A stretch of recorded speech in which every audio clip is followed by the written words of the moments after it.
Johnny's first snowstorm and let it rain.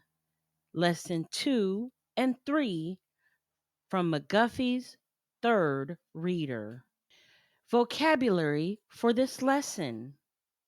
Number 1, country. Number 2, groves. Number 3, losing, freezes. Lesson 2, Johnny's first snowstorm. Johnny Reed was a little boy who had never seen a snowstorm till he was 6 years old. Before this, he had lived in a warm country where the sun shines down on beautiful orange groves and fields always sweet with flowers. But now he had come to visit his grandmother who lived where the snow falls in winter. Johnny was standing at the window when the snow came down. "Oh, Mamma!" he cried joyfully. "Do come quick and see these little white birds flying down from heaven." "They are not birds, Johnny," said Mamma, smiling. "Then maybe the little angels are losing their feathers." "Oh, do tell me what it is." "Is it sugar?" "Let me taste it," said Johnny. But when he tasted it, he gave a little jump. It was cold. "That is only snow, Johnny," said his mother. "What is snow, Mother?"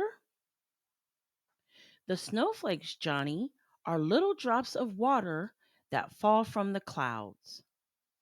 But the air through which they pass is so cold it freezes them, and they come down turned into snow." As she said this, she brought out an old black hat from the closet. "See, Johnny, I have caught a snowflake on this hat. Look quick through this glass and you will see how beautiful it is." Johnny looked through the glass. There lay the pure, feathery snowflake like a lovely little star. "Twinkle, twinkle, little star," he cried in delight. "Oh, please show me more snowflakes, Mother." So his mother caught several more, and they were all beautiful. The next day, Johnny had a fine play in the snow, and when he came in, he said, "I love snow. I think snowballs are a great deal prettier than oranges." Lesson 3, Let It Rain. Vocabulary from this lesson. Quench. Number 2, wreath. Number 3, butter. Number 4, thirsty. Lesson 3, Let It Rain. Rose. "See how it rains? Oh dear, dear, dear. How dull it is. Must I stay indoors all day?"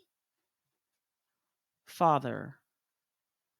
"Why, Rose, are you sorry that you had any bread and butter for breakfast this morning?" "Why, Father, what a question. I should be sorry indeed if I could not get any." "Are you sorry, my daughter, when you see the flowers and trees growing in the garden?" Sorry? No, indeed. Just now I wished very much to go out and see them. They look so pretty."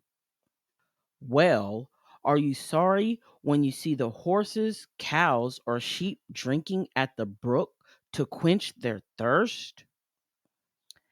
"Why, Father, you must think I am a cruel girl to wish that the poor horses that work so hard, the beautiful cows that give so much nice milk, and the pretty lambs should always be thirsty. Do you not think they would die if they had no water to drink? Yes, sir. I am sure they would. How shocking to think of such a thing. I thought little Rose was sorry it rained. Do you think the trees and flowers would grow if they never had any water on them? No, indeed, Father. They would be dried up by the sun. Then we should not have any pretty flowers to look at and to make wreaths of for Mother. I thought you were sorry it rained. Rose, what is our bread made of? It is made of flour. The flour is made from wheat, which is ground in the mill. Yes, Rose, and it was rain that helped to make the wheat grow, and it was water that turned the mill to grind the wheat. I thought little Rose was sorry it rained. I did not think of all these things, Father. I am truly very glad to see the rain falling.